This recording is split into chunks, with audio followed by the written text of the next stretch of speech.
I didn't expect to win anything when I entered, but I thought somebody has to win, so why shouldn't it be me?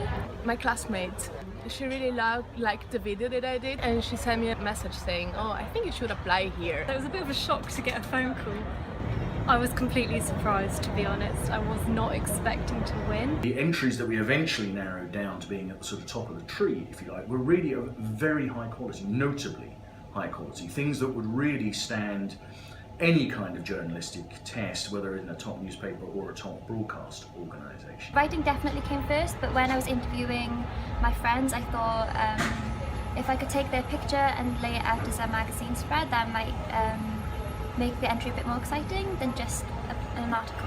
I wasn't planning on going down this route because I think I'm more interested in arts and culture, but realising how passionate all my friends were about this subject and how important it is to talk about, I think I would like to pursue this topic and see if there's anything else we can do to raise awareness and to talk about it more.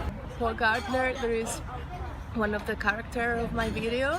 He has this bag shop in Spitalfield Market that I always pass by and I always say, but what is that? You know? Same as with Caroline, the lady, the Potter lady.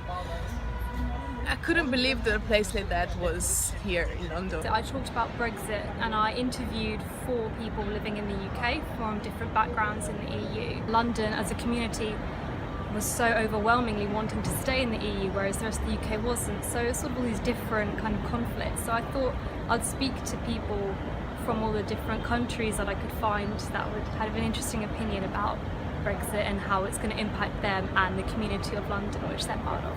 I wanted to have it because I think it engages with London's communities and gives people an opportunity to have a voice, to be heard and to comment on the world that they live in. I would love to write for a living. I don't know if I'd like to have one permanent full-time job for like long periods of time. I think I'd like to travel, work for different kinds of magazines, work with arts and culture.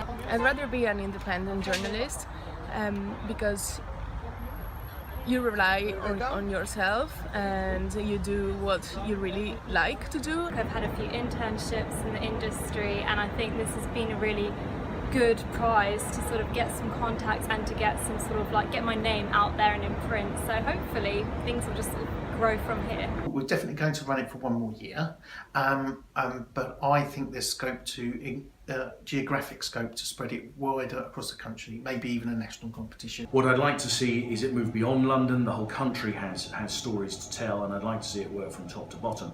But I certainly will lobby very hard for it to be run again next year via the Media Society.